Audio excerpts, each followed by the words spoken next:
以前、底面フィルターを使って立ち上げた水草水槽の動画を出しました。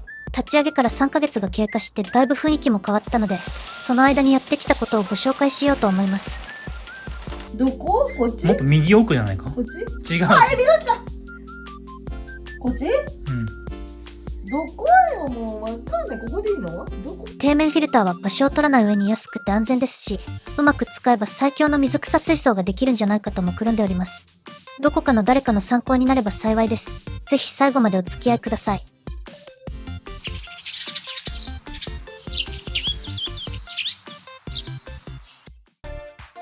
ありがとうございます。いまちです。今見てもらっているのは、立ち上げから2週間が経った状態です。後ろに植えているエウステラリスダッセンとルドウィジアインクリナータキューバが順調に育っています。僕が音声合成ソフトを使っている理由の一つに、地声だと水草の名前を噛まずに言えないからというのがあるんですが、今回使った水草はまさにそれですね。立ち上げから3週間が経つと、さらに後継層が伸びてきました。なかなか猛威を振るいそうな伸び方をしていて心配ですが、ここに来てガラス面の苔取り掃除をしたので、立ち上げから初めての水替えをすることにしました。水替え頻度が少なすぎると思われるかもしれませんが、水替えがいらないソイルと言われるブルカミアを使っているので、このくらいの感じで大丈夫みたいです。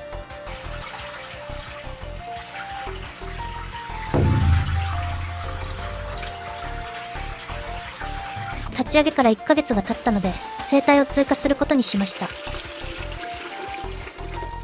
何を入れるかずっと迷っていたんですが、結局のところアクアリウムの定番魚種カージナルテトラにしました。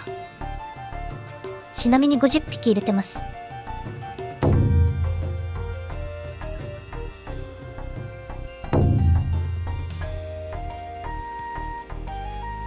あとこの時になってようやくクリプトコリネアクセルロディが成長を始めた気がします。クリプトの調子が上がってきたことで、底面フィルターでも水草いけるんじゃないかと自信が持ててきたように思います。と言ってもただの初心者の意見なので曖昧な雰囲気を感じてるだけです。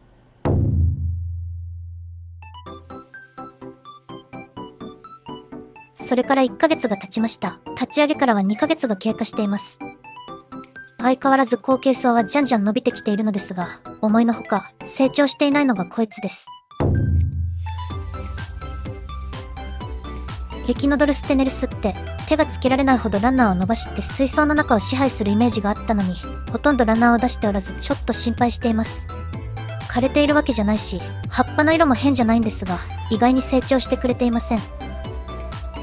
そこでこれを使うことにしました。低焼肥料です。低焼に水を循環させる底面フィルターで低焼肥料を使うと、栄養分を水槽内にまき散らすことになって、絶対に使っちゃダメだと思っていました。実際にネットでそんなような情報があったのでそれを信じていたんですが、先日赤玉ちゃんさんのチャンネルでそこに言及している動画があって、どうやら少なくともブルカミアソイルなら低焼肥料を入れても大丈夫だそうなので使ってみることにしたのです。動画の内容が気になる方はぜひ赤玉ちゃんさんの動画を見てみてください。ちなみに低焼肥料にはいろんな種類があって、イニシャルスティックとか有名ですが、夏に東京の H2 目黒店に行った時、バランスよく栄養補給するなら ADA のボトムプラスが良いとおすすめされたのでこれを使ってます。夏に立ち上げた水槽なのでヒーターを入れてなかったんですが、10月に入ったので設置することにしました。ただ、実はこの時、僕が左手の指を怪我していたので、苦肉の策として妻にヒーターの設置をやってもらうことにしました。これ吸盤？をどっかにガラス面にくっつけて。中入れるの？つうかまた買ったんだね、あんたね。ここでいいの？ちょっと待ってよ。横置きだね。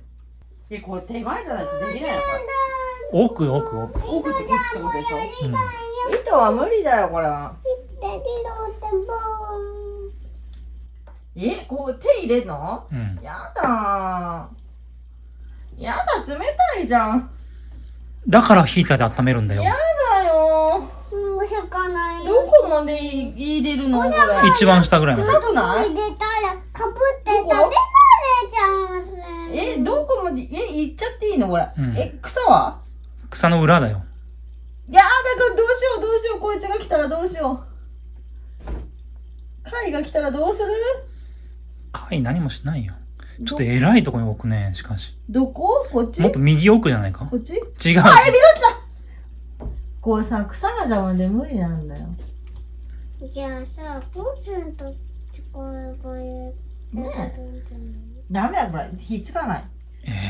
本当にね、やってみな。できる手で。うんちょっとやってみな。頑張れ、父ちゃん。頑張れ父ちゃん、頑張れ父ちゃん。火つかないでしょ。草が邪魔なんだよ。でしょ、だから言ってんじゃん。ヒーター設置から4日後初めてトリミングをすることにしました。後ろの草が伸びてることもそうですし、ポンプを入れているせいで右から左に向かって水流が発生していて、茎がぐにゅんと曲がっています。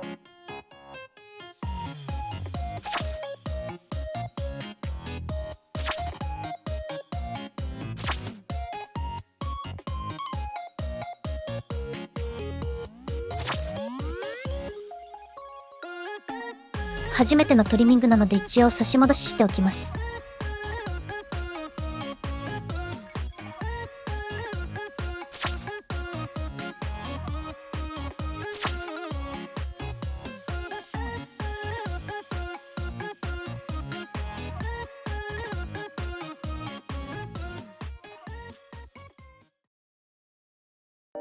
トリミングから27日が経過。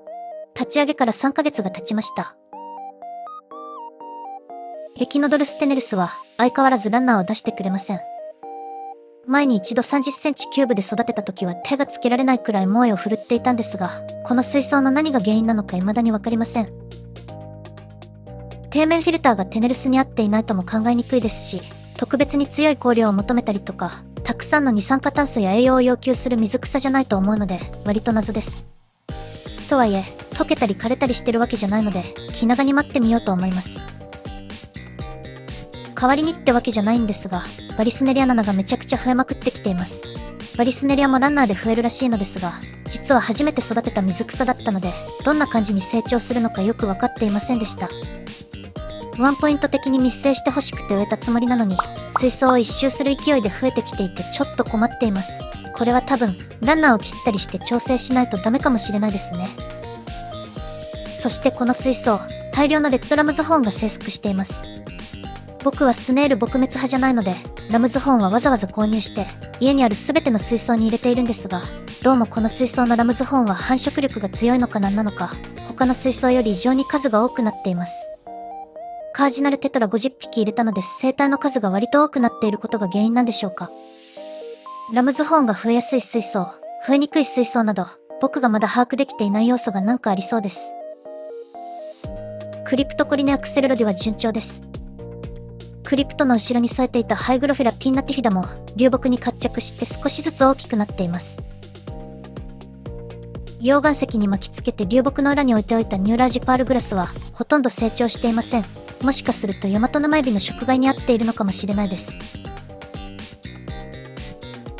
あと、立ち上げてすぐにお迎えしたグラスブラッドフィンなんですが、飛び出し事故が多くてほとんどお亡くなりになってしまいました。飛び出しが多い魚という情報もあったので気をつけないといけなかったんですが、ケアしきれませんでした。今、この水槽はオーダーガラス .com で購入したガラス蓋を設置しています。配線があって完全には追い切れないのですが、ひとまずこの蓋を設置してから飛び出し事故は起きていません。ということで、以上が底面フィルターで水草水槽をやってみた3ヶ月の記録です。ブルカミアの力を借りているので管理は楽ですし、意外と水草が育つことは分かったので、今後も底面ろ過を積極的に活用していこうと思います。ちなみに、どうでもいい話なんですが、今見てもらっているこの映像は、撮影時にカメラのマイクに収録された音声を消して、いい感じの BGM を添えてお見せしています。カメラのマイクに収録された音声を消さずにお届けすると、こんな感じになります。なんでYouTube さんで言ってたの。何をキャベツの靴。キャベツの靴が。キャベツの靴に入れてたよ。なんて言ってたキャベツの靴。キャベツの靴普通に何も思ってません。